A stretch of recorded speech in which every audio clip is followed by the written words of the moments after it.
What's up, everyone? Blake here. Welcome back to another episode of a Raw Food Lifestyle Podcast. Today, I have another amazing guest for you. We have Alex Curtis-Slep.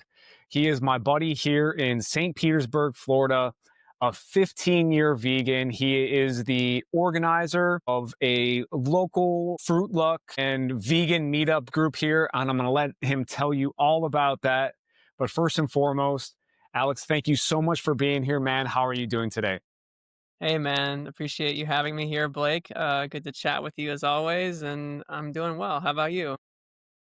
Thank you so much, man. Yes, I'm doing awesome. And I'm so excited that you're here because we've been talking about this for a little while. And you've actually been an amazing mentor for me in my journey. And it's been amazing to meet somebody who lives a very similar lifestyle to myself because I came into the veganism, the raw foods, the fruits, just from researching online and kind of trial and error on myself. And then, I found your group. So, tell the audience more about your Fruit-Luck group and your vegan meetup group. Like, how can they see that and find that, especially if they're in the Tampa Bay area here?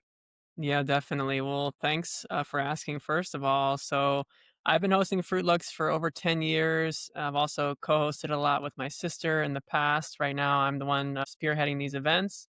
And we do different events. Usually, it's mostly Fruit Looks because, I'm a big fan of fruit and love the fruit lifestyle, promoting that as a nice, fun way. We usually go into a park somewhere in the Tampa Bay area, like you said.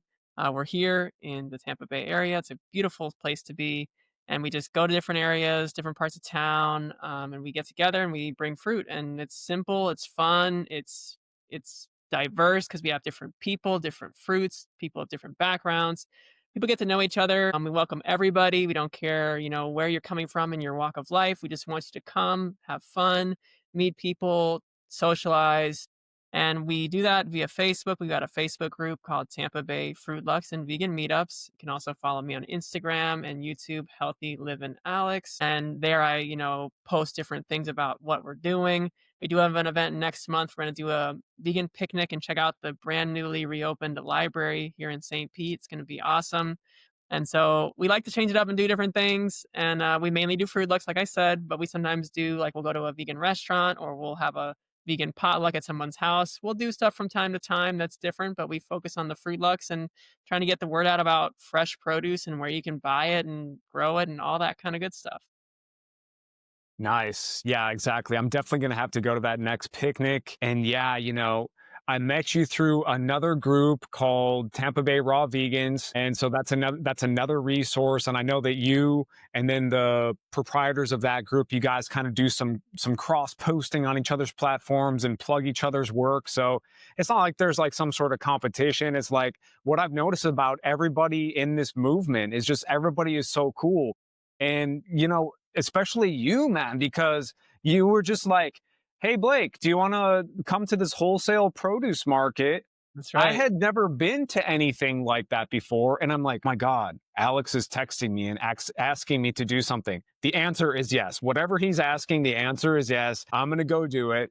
And so that experience, and we were talking about this a little bit before the show, but, just for the audience as well, like that experience, like legit, all joking aside, that really kind of blew my mind. And as I was telling you on that day, like, I think I said something along the lines is I'd rather come here than go to Disney World. And it was just such a cool experience, not just the food, the fruits and the vegetables, but just the people and the environment.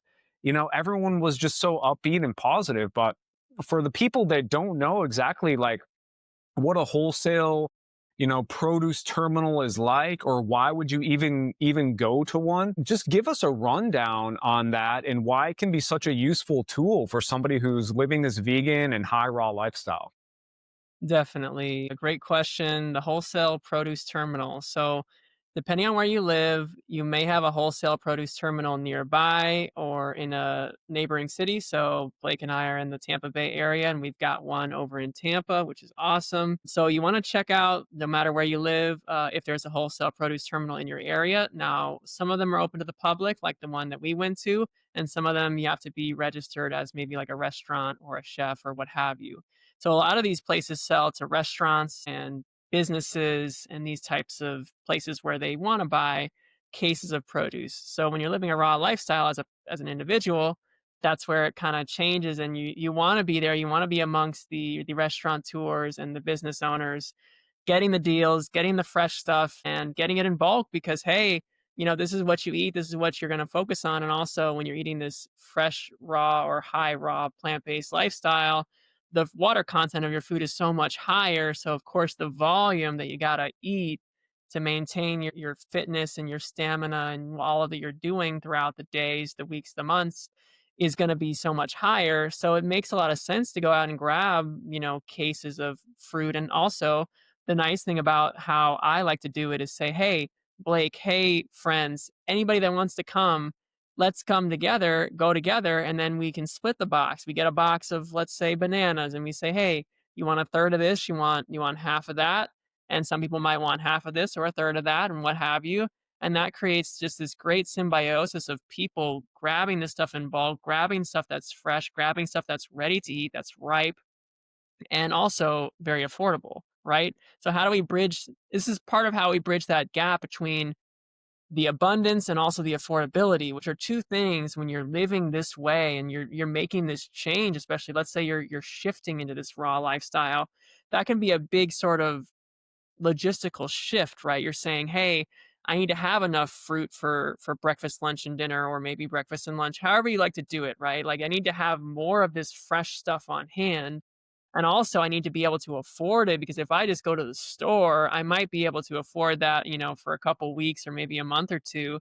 But the sustainability of that is questionable, not to mention going to these stores and paying the big box suppliers might be questionable because they're kind of going to these wholesale places anyway. So I think there's a lot of good solutions or ways to help that this is providing. And so you want to just search for this wholesale terminal in your area, see if they're open, see what their hours are. The one that's open near us is kind of open mostly at night. It closes around 10 a.m. So know where you're going, get the details. You might have to go there and scope it out too, because I'll be honest, the first few times I went there, I did not find what I really wanted. And honestly, sometimes it depends. There's sometimes not that much, or maybe one or two things, right? And other times it's like, hey, I didn't have enough space in the car because I could have brought home the same amount of dollars worth of stuff with extra stuff because they just got it's ripe, right? Produce is perishable, it's not going to last forever. That's why you're there and you're buying some of this stuff. So be open minded. Be open minded to things that are a little more ripe. Cutting a part off of something is totally fine. Change the narrative. A lot of people eat with their eyes.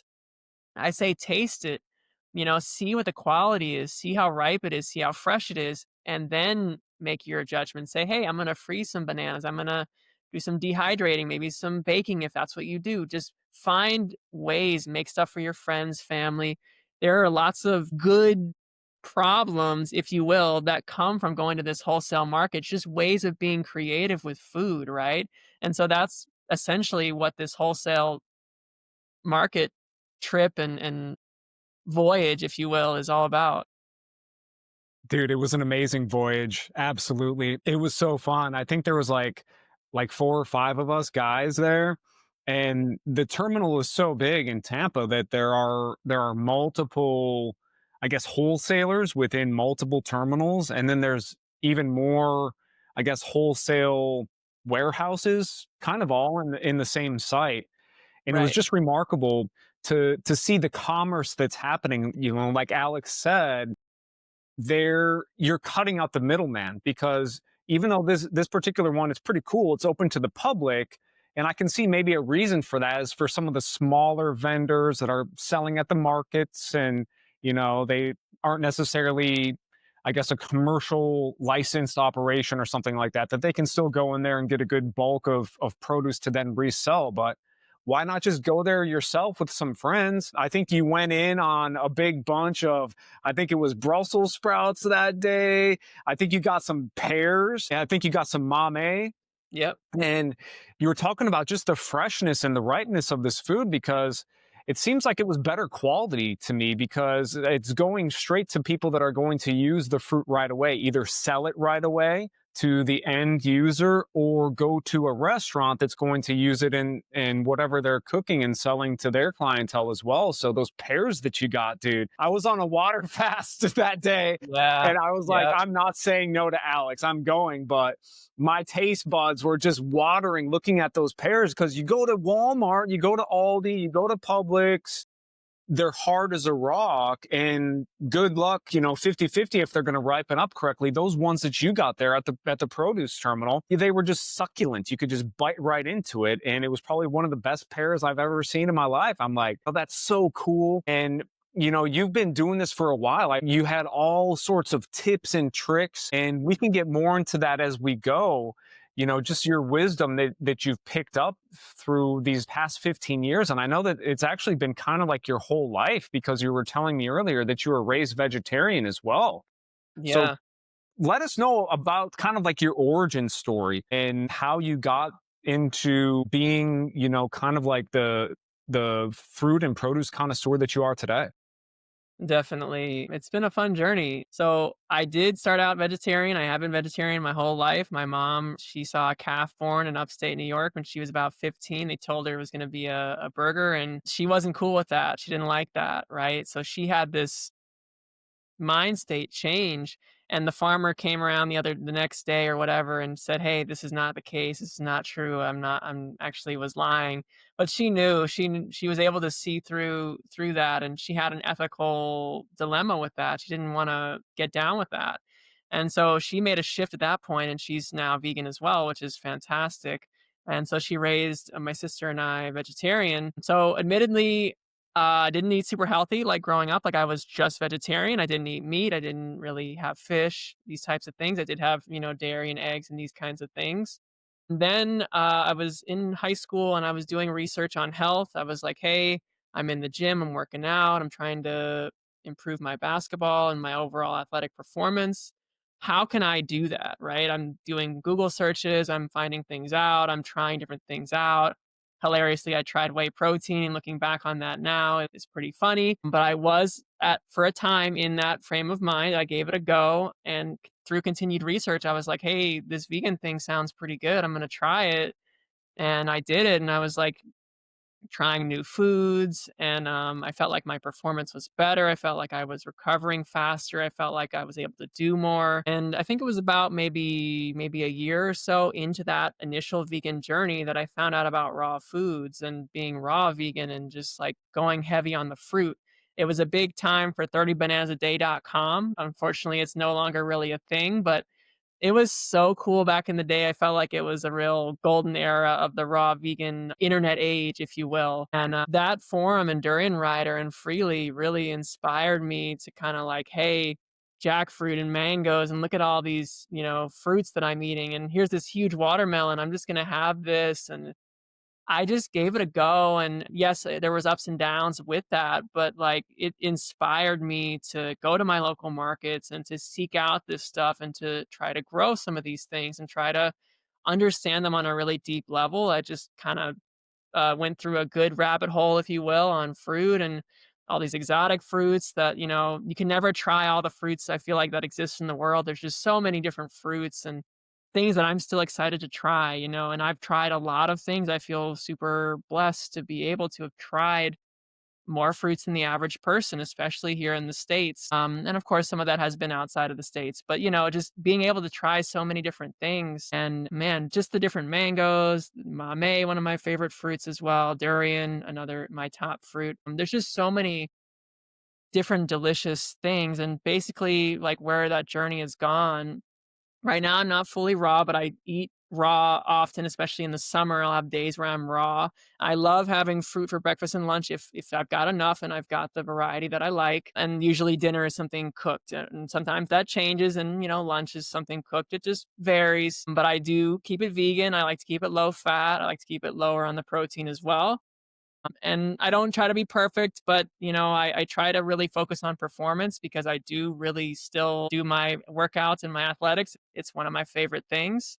So for me, it's not just that, but just in everyday life, like whenever you're working or whenever you're doing anything with your mind, your body, you just want to perform the best. And I know that the low fat, low protein high raw, high fruit is the way. Like I would say, I mean, it's been my experience. Of course, different people with different opinions, that's all good. But for me, like in my experience, like there's no better lifestyle. And also there's just so much diversity. Like you go through a year and you're eating all these different things. And really, before I went vegan, before I started doing this, I never ate the diversity of food that I eat now. Like there's just so much to this, right? Like even we could have a whole talk about persimmons and how that interests me, right? Like I could just sit here and talk about that. And I'm still learning a lot about persimmons for the fact of the matter, but just like what I know now and what I've learned over these years and the just engrossing myself in all of this stuff has really just sort of moved me and also allowed me to share that information, which is sort of I feel like that's a bit of my calling, right? To just share this information, empower people, put that information out there. Like, what if someone's never heard of, let's say, a cotton candy mango? Hey, here's my video where I taste test that on YouTube, give you some information, give you some background, give you some realness, right? Like, here's the actual thing. Yes, it's a video, but give you a taste, give you a sense, right, of what this thing is. So you can tap into that. And then, like, hey, maybe you want to get that tree. Maybe you want to go to that place and get those fruit. Like, there's just so much to this. And I just feel like no one can get away from health and their lifestyle and how they need to, do better with that. So there's so many chances and opportunities for people to improve. And it's not all or nothing, but it's just about making subtle changes and things that can really impact you in a dramatic way. My gosh, man. Like that was beautiful. You guys watch that segment back. I'm gonna watch it back. I'm already looking forward to editing this podcast, dude. Like that was beautifully said. You touched on some amazing things that I want to unpack further, and we'll get into that as we go. And if we need to do a second one, man, I'm already feeling it. I'm already feeling a sequel. But There we go. and so like let's just hone in on the fact that you've taken this lifestyle really far yourself, because it seems like you and I kind of feel the same way about it, is that it's so self-fulfilling. You just feel so good that you can't help but let your curiosity run wild and try different fruits, try different preparations of salads. You know, you were talking about how you're high raw, and that's how I would describe myself right now. In the summertime, it's a little bit easier. There's more melons, there's watermelons, there's a lot of honeydew, different varieties of melons and stuff like that. Now Hmm. I'm not really finding a lot of that, but what there is a lot of is there's a lot of different squash for really cheap. And so I like to just steam some squash. And so a typical day of eating for me would be, some oranges, grapefruit, bananas in the morning, kind of like my post workout. It's kind of more like a lunchtime thing, but I do intermittent fasting. Then I wait a Hmm. couple hours. I'll have half of a steamed butternut squash. It's delicious. And then I might wait a couple hours and either have the other half of the squash, steam it up again, have a different half of the squash, or maybe have like some apples or whatever. And then wait another couple hours and then have my salad. Wait another couple hours, maybe have some few grapes for dessert. And when you were talking about just all the different varieties and that there's so many fruit, it would be almost impossible to try them all. It's like I was thinking about like even my grapes. I have grapes almost every day, but every time I buy them from the store and buy them from different stores, they're from a different farmer, they're from a different grower, they're a different variety of grapes. So even in one fruit, you get a smorgasbord of different subtle variances in the nutrient quality and the flavors. Yep. And I'm sure the vitamin mineral contents are slightly different. And it's good, I think, to be giving your body that variety. And you've taken this lifestyle even to the level to where now you're growing your own food, which I find so fascinating. I just started sprouting, and that's been a huge game changer for me. And just the Nice. magic of watching these seeds go from a bean that's been sitting in the cupboard for a year to now it's a living thing is incredible. And you guys, yeah, we're lucky enough. We live in St. Petersburg, Florida. It's a very good climate. And I know you have a lot of really good plants and trees and stuff. So give us like a virtual verbal tour of what you have growing at your place, man. Yeah, there's a lot of great stuff that we can grow here, and it is special to be here and experience it. To give you a little bit of a virtual tour, I've got aki, I've got mangoes, avocados, dragon fruit, star fruit, which is fruiting currently, passion fruit, tamarind, mountain soursop, and some atamoyas recently grafted onto that, egg fruit, which is holding fruit currently. And we're trying to grow mamey. There's all kinds of different seedlings. We've got achachairu and imbi and Cuban mangosteen. And there's just so many different things. Mangoes of different varieties, multiple varieties of mangoes. So really, it's been fun being able to grow more and more of these things and just expanding and still have lots of ideas and desires to expand on like the biodiversity of what we've already got here. So just want to keep that going, keep that rolling. Got a black sapote tree. Like there's just so many different things, right? I couldn't wrap it all up in one answer, but it's just exciting. And as time goes along, you realize the fruits of your labor, quite literally, and more things start to produce. They get mature. They produce for you, and then you get to try it. And maybe you get a little nibble the first, year, then the next year you get more, and then it usually goes up from there. This wasn't the best year for mangoes where I live, but you never know. It always ebbs and flows. It's part of embracing nature and just trying to cultivate your own Garden of Eden, if you will. And it just takes time. It takes a lot of patience and it takes a lot of failures before you really get to where you want to go. But I think, harnessing the skills of grafting and propagation of these different plants, some of them propagate well via graft, some of them do well by seed, etc. I think it's something that I definitely want to continue to grow in and do more of. Recently planted a good avocado variety for a seedling and I want to graft another one on top of that my friends have. So the other thing is too, like, continue to grow your friends and who might have what you want to grow, right? Like your friend might have a mango that you really like and you say, "Hey, friend, can I get this variety of mango from you? Can I graft, can I get some scion, some budwood to graft this onto my mango, my seedling, right? It's really just something that can grow in a way that metaphorically and literally blows your mind, right? So there's just so many possibilities here. And it's been fun to not only grow these things, but share some of these harvests. Like sometimes a friend will say, "Hey, like, do you want to have a dragon fruit? Do you want to eat some mangoes? Like, do you wanna have some longans?" Like, something that I've got or something that I wanna share. I think that's ultimately, like, what we wanna do is share things in life and enjoy things with other people, which is part of why I do the meetups, again, going back to that, but, there's just a lot of different fun possibilities that growing things provide. So I'd recommend it to everybody, no matter where you live. You can start things in pots, you can do the sprouting, you can do herbs. There are all kinds of ways you can grow stuff, and you need to start today because, like, the best time to plant a tree is yesterday, all these cliches and all this stuff. But you really want to get to growing because you're gonna want that fruit, you're gonna want that tree. Maybe you don't live in a place where you've got land right now, but you could start it in a community garden. You could give it to a friend and say, "Hey, when this grows in 5 years and has a crop, I'd like some of these." Just start growing stuff and just see what happens. Don't feel like you have to commit. Don't feel like you have to be making a, complete decision. Just get it going, get it growing, and see what happens and enjoy it. Yeah, man, that was a beautiful virtual tour, and I was just visualizing. You have all these, tropical and exotic sounding fruits, but again, luckily, Florida, we're subtropical and we're pretty low. We're approaching tropical. I think South Florida is just barely subtropical before you get deeper into the Caribbean where it becomes tropical. But even then, I mean, you're able to grow these mangoes and all the different varieties of fruit that you mentioned, and it is possible. It is possible even in the northern climates. I come from Minnesota. We can grow pears, apples, cherries, and even indoors.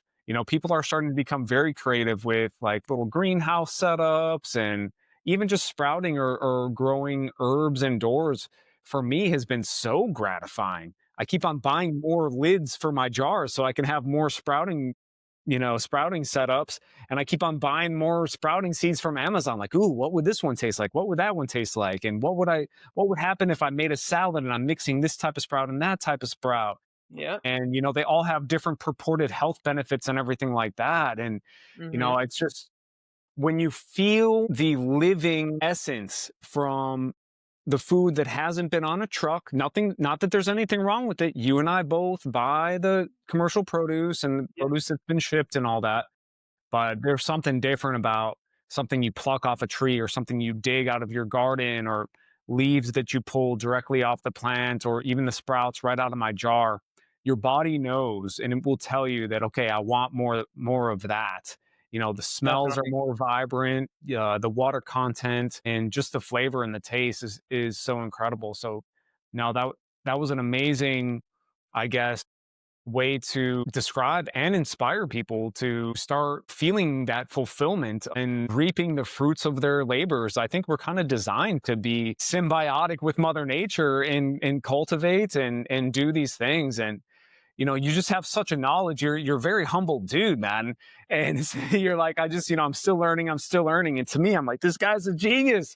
When we've gone to not only the wholesale produce terminal and we've also gone to a market, Mhm. maybe you can talk about that, Alex. Like, we didn't necessarily want to drive as far, or, to go all the way to the Tampa one. And if we wanted to go to like some of these local markets, and we have an Asian market that's really close to us, you can find still some of those same deals and some of those same varieties and same freshness and quality. And you were telling me at the one that we went to that some of these people even grow that stuff themselves.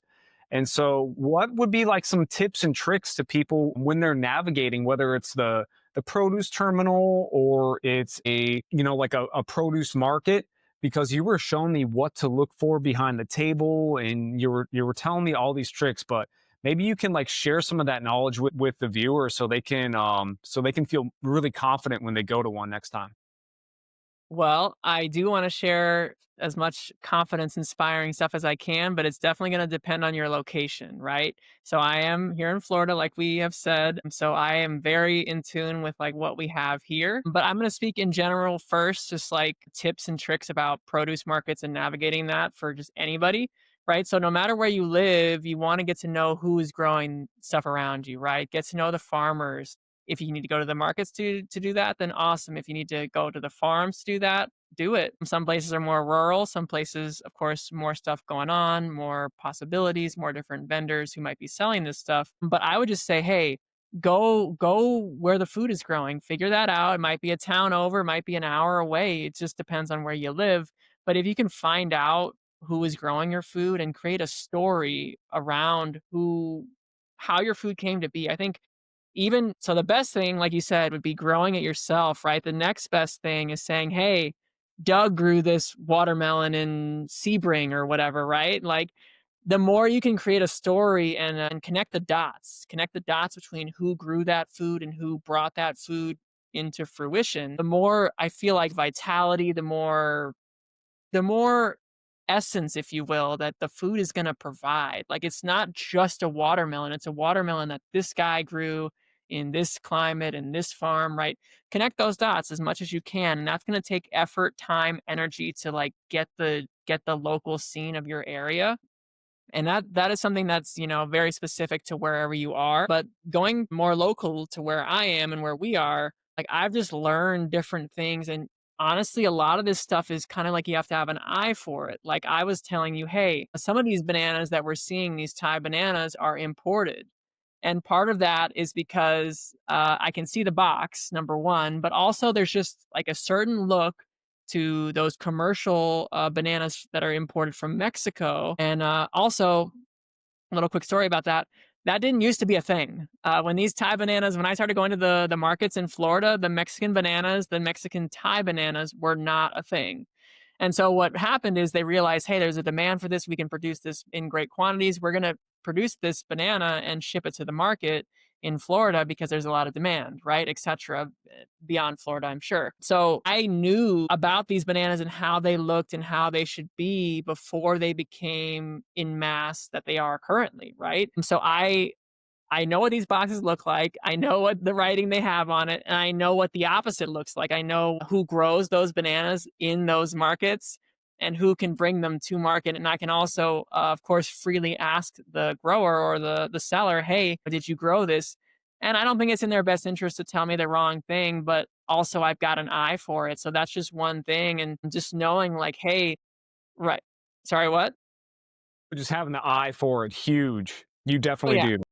For sure, and like, hey, you go to this one stand and you say, "I told you, hey, they grow all these veggies," right? I remember saying that to you at one particular stand. And another stand, you're at the stand and you're like, this is all resold, right? Like you can just you know the seller, you know where they source it, you know what they do and what they're about. And that's why I'm saying that comes from experience. You go to that market the weeks on weeks on weeks on months on years, right? Like I've been in this game for a long time, whatever you want to say, right? Like I know how it's played, I know who's playing it. And if someone new comes in, then I learn how they play it too. And if you really are about it and you have to source some of this stuff yourself, you're going to play that game too. And it's fun and you learn a lot. And sometimes you're wrong. And that's good because you're learning, right? Like this is a learning journey. It never stops. I know you mentioned that part before about how you were surprised. My learning journey is never going to stop here. And I embrace that to the utmost. I appreciate what you're saying about, giving me that praise, but like, there's just always new stuff to learn, and that's part of why this stuff is so fun. So just keep learning and figure out who is growing this stuff and who is reselling this stuff.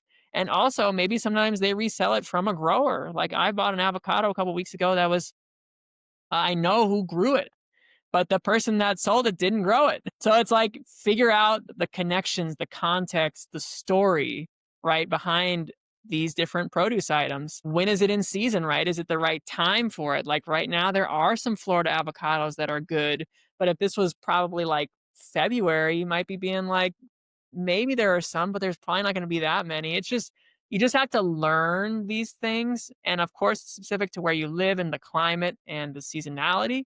But we can talk more specifically about Florida seasons if you'd like as well, of course. Absolutely. And that you and I are so similar in that, like, when we love something, we're just lifelong students, and I'm all about that too. Like when I came into this lifestyle and started trying not just the different fruits, but the different vegetables and then some of the different combinations that you can do and including a little bit of cooked food here and there, after I educated myself on like the mucusless food and that whole ideology and just paying attention to my body, how it digests, how I'm eliminating it and how clean I'm staying and everything like that and just kind of being mindful of food combinations and not straying too far from the whole food plant-based realm Mm-hmm. and you end up staying like really healthy, but even staying in that sort of narrow lane, if you will, there's endless possibilities and it's just so fun. I'm only almost 10 months into my journey and I'm just like looking at someone like you who's been doing this for 15 years and the fact that you're still like you have that drive and that student mentality. It's just really cool to see that because I think that it goes to show kind of like where your head's at in terms of having that beginner mindset, and that's a really wise thing to do, is to have that open mind and to keep that no matter how long you're in your journey. And yeah, I would definitely love to talk about the seasonality as well, because my understanding is that because of the weather changes, and because obviously that creates a change in what produce naturally wants to grow, that maybe that those same weather changes are affecting how our body feels.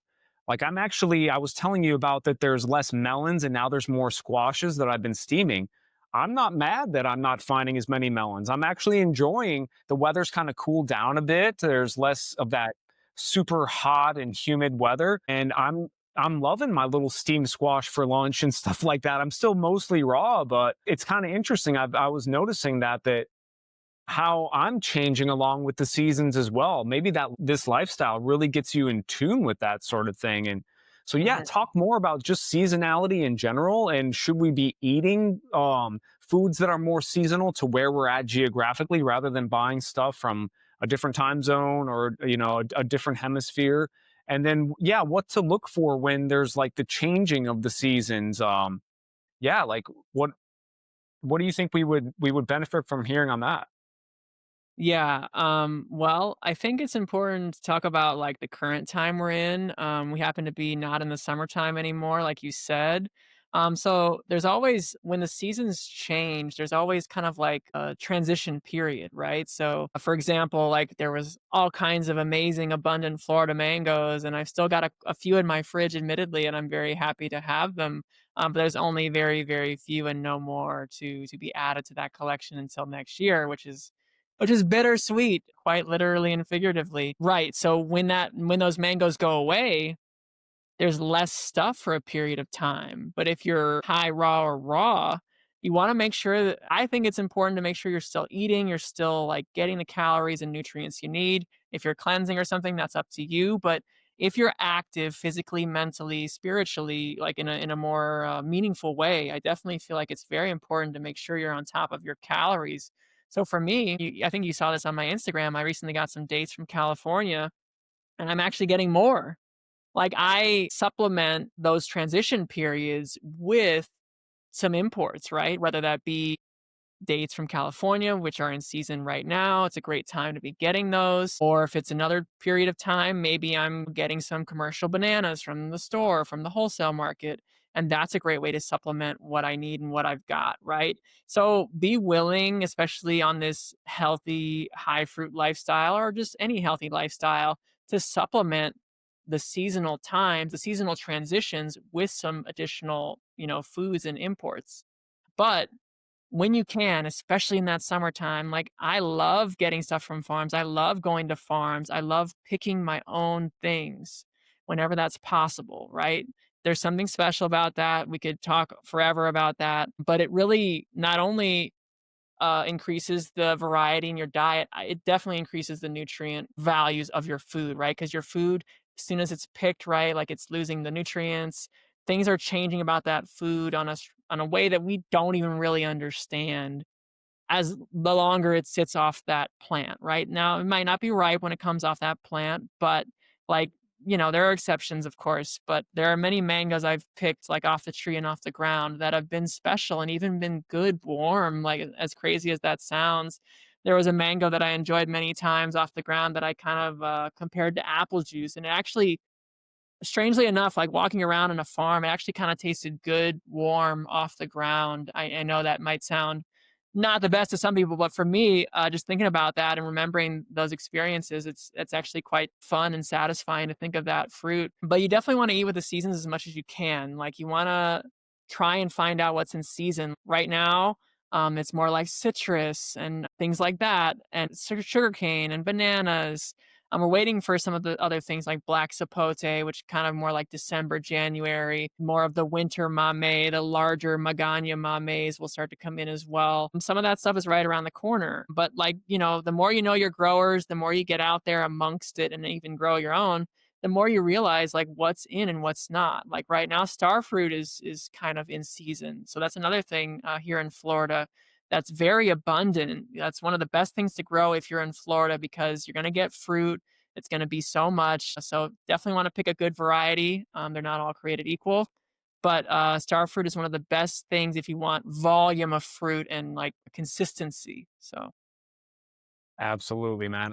I can't wait to start learning more about the different seasonality and learn more about the transitional foods, because I kind of noticed that in the stores. I haven't been going to the wholesale stores as much or the markets as much, but it's just like there's no melons left and you still kind of have your staples, the apples, the oranges and the grapes and the bananas, and that's always my staples. But I like to supplement with other things too when it's ripe and when it's good. So yeah, I'm excited to see when the persimmons start coming in and yeah, when some of these other winter fruits start coming in. But that goes back to what we were saying before. If you're not seeing the variety that you want to see in your store or the quality especially, then you might want to go to some of these markets or some of the produce terminals or directly to the farm, like you were saying. And I just love that story about being on the farm and picking up the mango and eating it off the ground. And, you were talking about star fruits as well. And like all these past cool memories of foraging come to my mind. And there was this big star fruit tree that I think is dead now, sadly. Seminole. and I would ride my bike on the Pinellas Trail, and I would just be like, "Oh my god, what are those?" I didn't really know what star fruit were at that point in time, and one day I brought my backpack and I just harvested all the ones that were like falling off on this side of the fence, and they were still perfect, still ripe, and everything like that, and brought them home, and they were sweet. And I'm like, I have a backpack full of star fruit for free. I mean, this is amazing. So I think that kind of like gave me more of a spiritual connection to my food and like a reverence for Mother Nature providing. And I've just noticed that trend come up more and more and more as my journey progresses, that it's this lifestyle is just kind of chilling me out. I'm making new friends. I'm becoming kind of like a new version of myself. I really like the person that I'm becoming. And I Mhm. see that you're already like it seems like you've already kind of like felt that feeling and are really feeling that feeling strongly. So, maybe for our audience too, like they've heard it a lot from me, but maybe to hear it from you, like how has this lifestyle affected your spirituality and your respect for Mother Nature and just how you feel like you relate to people and that sort of thing.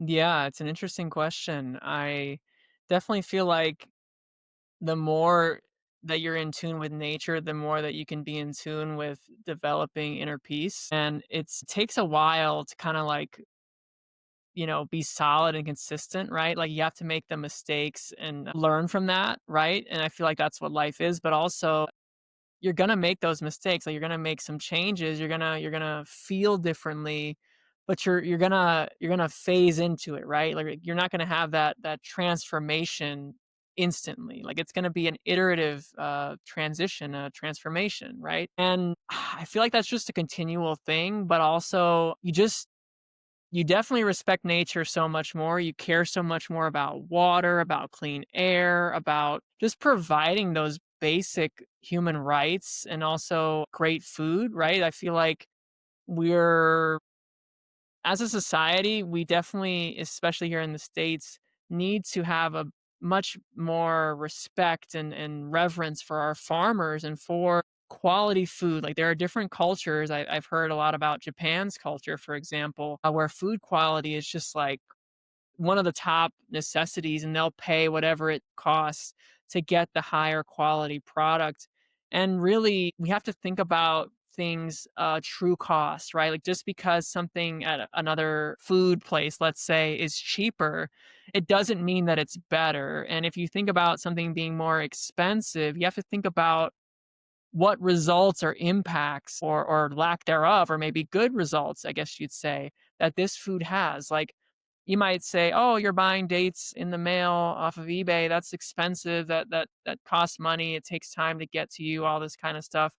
Yeah, it does, but then I eat that, I'm eating more fruit. I'm buying from farms straight off of eBay, which I like. And also the quality, right? Like supplementing those calories, keeping it going, keeping the healthy lifestyle, keeping it low fat, like keeping it based on performance, right? Because that's usually my mindset is like, hey, I could do this or I could do that, but if I do what I normally do, then my performance is going to be better. I'm going to be able to do more. I'm going to be able to get more stuff done and be better on the basketball court, etc. Like these are essential things for me, and whatever that is for you, the healthier lifestyle is going to allow you to be more of you and perform more, do more, be the best person you could be, right? And that's, I think, what we're all chasing in different ways. And whatever we do, we want to bring our best. We want to, be top notch and perform. And that's what the healthy lifestyle does, and so that's why I'm sitting here saying, "Hey, fruit's pretty cool and local produce is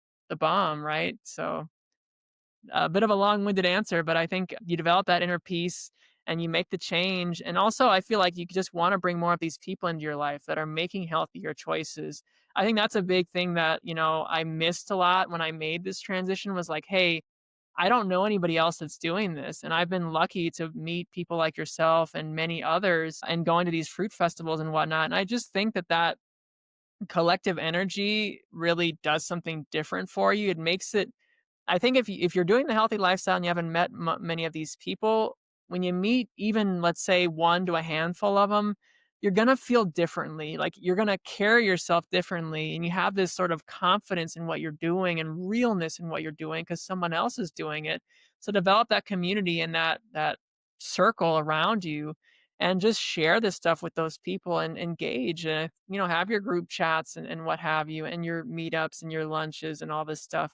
It's really empowering and when you do this stuff with community. It is, Alex, and I love the fruit potluck that we went to, or that you hosted and that I went to at Sawgrass Park here in St. Petersburg. That was just such a cool experience. And stop me if I told you this already. Actually, don't stop me because I'm going to say anyway for the audience. But I went to the Texas Fruit Festival, and there was a lady there who, we were just chatting as we were talking, and everybody was commingling over the 3 days and everything like that. And she was telling me about her raw vegan coach that was having her do some pretty, heavy cleansing and detoxing stuff, because that's what, this lady wanted to do. And she was like, yeah, my coach is really cool, she's tough, but that's what I want. And her name is Dragon Mama. And I was like, that sounds so familiar, my goodness. And this lady was from, I think, like Tennessee or Kentucky or something like that.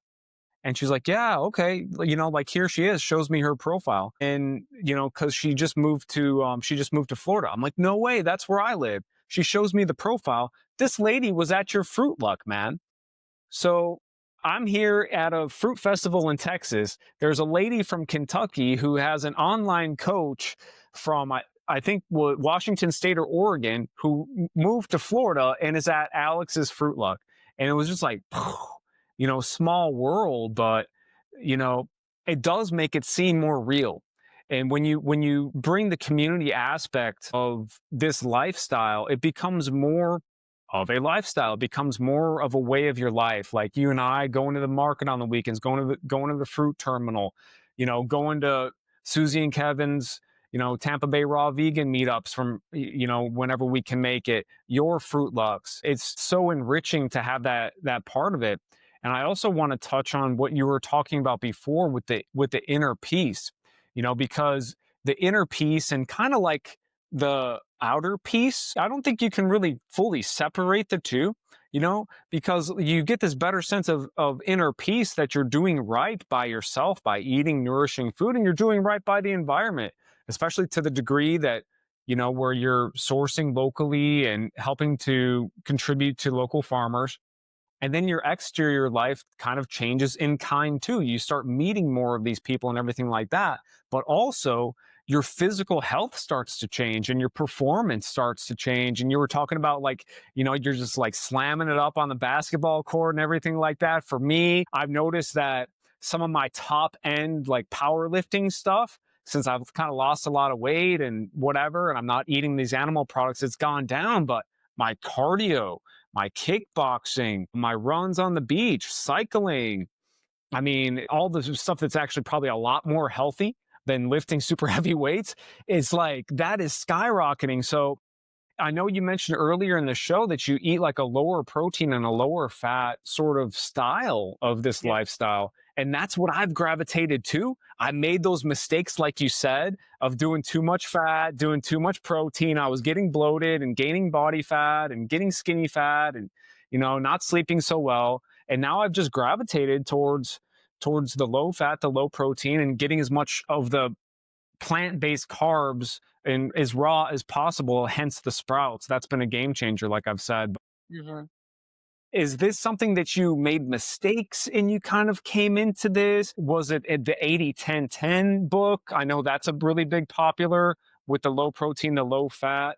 Tell us how you got into that way of eating, because I kind of, in my opinion, at least right now, I'll say that I think it's the best way to go. Yeah, I definitely wholeheartedly agree, and I think a lot of the actual science, if you really look into it, also does agree with that. For me, it really was about Durian Rider, Freely, and 30 Bananas a Day because they were really just like, "Hey." I read 80-10-10, and I've also met Doug Graham a couple times. Great guy. Actually lived in Florida for a while, and I got to talk to him a lot at the 2014 Woodstock Fruit Festival, so that was fun. Great guy, great book. Now he lives in England, so much different climate, much different produce availability, but hey, still good stuff, of course. But that really was kind of like Durin Rider and like his crazy YouTube videos, it was like, who is this crazy Aussie guy? Like, what is he doing? I want to learn from this dude. He's freaking crazy, but he's like entertaining and captivating, right? And so think back to like 13, 14 years ago, right? There was not as much of this content online. It was, you had Dan the Man, you had Fully Raw Christina, you had some of these people that are still around, still doing awesome things. And I've met all those people, which is super cool as well. So get around these people and meet them. It's awesome. Another recommendation for that, but definitely do it. Make it real, right? They inspired me, seeing what they were doing, seeing him ride his bike, seeing him carry all these bananas on a trailer and stuff like that, mangoes. It just took me for a loop, and then I would walk around my neighborhood and find some things and like make one of my most popular YouTube video is me picking a fruit not too far from my old house that I grew up in. It's picking some Monstera deliciosa fruits. So it's just, you have to go out and discover this stuff. Like it's cool to look at it online and watch the videos, but make it real, make it your life. Like go and meet these people, and if no one's doing a meetup in your area, start one and make it welcoming, make it cool. You're going to make mistakes. That's all good. Maybe not a lot of people are going to come to the first time, but that's fine. Like, just enjoy that process, enjoy that journey. But yeah, as far as like performance and looking at low protein, low fat, it was definitely Freely Durin Rider, 80 10 10, 30 bananas a day, like that whole smorgasbord of people promoting this lifestyle really just sort of captivated me, and I was like, I want to try that. That sounds cool. And then so you tried it, and then like what sort of benefits did you feel from it? Right. So I felt like I was able to like recover a lot better from my exercise. Like I was able to train more consistently. Weights, basketball, stretching was kind of like the main stuff that I was doing. And a lot of the stuff I still do nowadays with some cycling and running mixed in. Um, I just felt like I was much better, right? Like my actual performance when I was playing, like I was just consistent. Like I didn't get tired. People still know me as someone that doesn't get tired. There's actually this great friend of mine who went to high school and we compete a lot on the court. We actually still compete sometimes, even still. And we were both known as like the person that never got tired. So when we both played each other, it was kind of epic because we'd have these duels and it just we just kept going. Like we just didn't stop. That's fun, man. And what enabled that, right? Like, that's the question. I think it was the healthy lifestyle. It was not only the will and the desire to be there, of course, mentally, but it was the healthy lifestyle that is performance focused and performance optimized. That's exactly how I feel as well. And I can't wait to see how much more that's going to come into play in my life because, you know, I think that there's a certain level of transition, like you were saying, and it's an iterative process. I thought that was very well said. And, Mhm. you might take 3 steps forward, a half a step back, 5 step forward, 2 steps back. And that's been my journey. But I'm starting to now feel like my body's getting cleaner and I'm kind of finding what works for me and just minor little experiments and little okay that didn't work, oh okay that worked really well, maybe I shouldn't have cashews in the house, no I'm just kidding, and just figuring out as you go guys, and it's so rewarding. And basketball, cycling, cardio type of stuff, kickboxing, stretching, yoga. This is the stuff that's like longevity exercises. You don't want to, and this is coming from a former personal trainer. I don't really think it's the best idea to be killing yourself with the heavy weights and carrying around too much extra muscle mass. And I think science would back me up on that as well, especially some of the new stuff coming out. And, Mhm. Alex, just thank you so much for sharing just a sliver of your wisdom today. And we're going to pick that brain again sometime soon and have you back for round two. Just for everybody watching, it's Healthy Living Alex on Instagram and on YouTube. And those links will be in the show notes below. And where else can they find you? And remind us one more time of the meetups that you host. Yeah, definitely. So we have a Facebook group. It's called Tampa Bay Fruit-Luck and Vegan Meetups. So check that out. And just quick clarification: it's healthy living, no G, Alex. Ah, So we drop the G on the living, but we're still living, if you know what I mean. So yeah. healthy living, Alex, over on YouTube and Instagram. Appreciate the shout out and again, great conversation, and hopefully this helps everybody. Dude, it definitely has helped me at least, and I think it's going to help everybody else. And so, dude, big blessings. Super grateful for having you, man, and can't wait to talk again. And you guys, thank you so much for listening. Make sure you check out Alex's links below. And until next time, we will talk soon. Peace.